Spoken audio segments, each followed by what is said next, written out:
From the Newstalk ZB newsroom, this is Newsfix.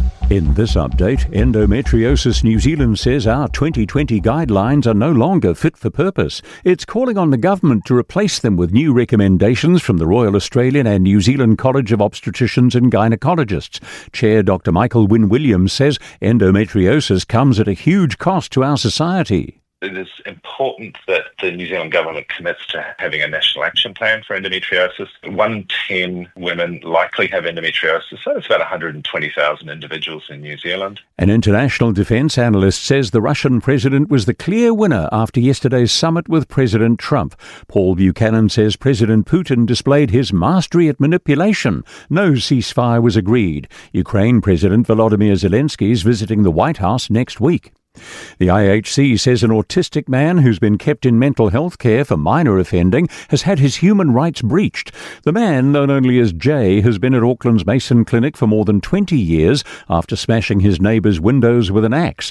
The High Court and Court of Appeal had said he was too much of a risk to be released. The Supreme Court did not rule to release him but said there had been process problems. The Family Court will now make a decision on his fate by considering multiple factors.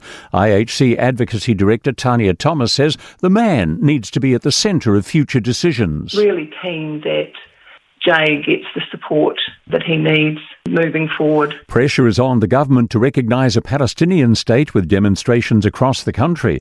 Some 500 protesters turned out for a march up Queen Street in Auckland yesterday. People also turned out in Wellington and Christchurch. Te Pāti Māori co-leader Debbie Ngare-Wapaka says her party will work only with those who walk and talk sanctions for Israel. Return our dignity, Aotearoa.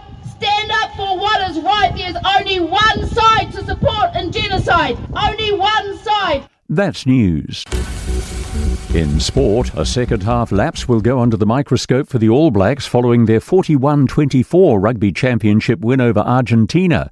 Despite leading 31-10 at half-time, New Zealand allowed Los Pumas to score 2 converted tries and close the gap to 7 in a 20-minute period.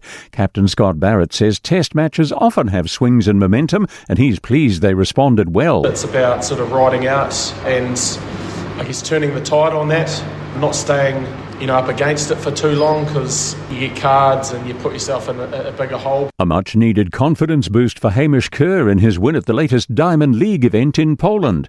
Olympic champion Kerr cleared a season's best of 2.33 metres, winning by 5 centimetres. That's sport. I'm Joe Gilfillan. For more news, listen to Newstalk ZB live on iHeartRadio.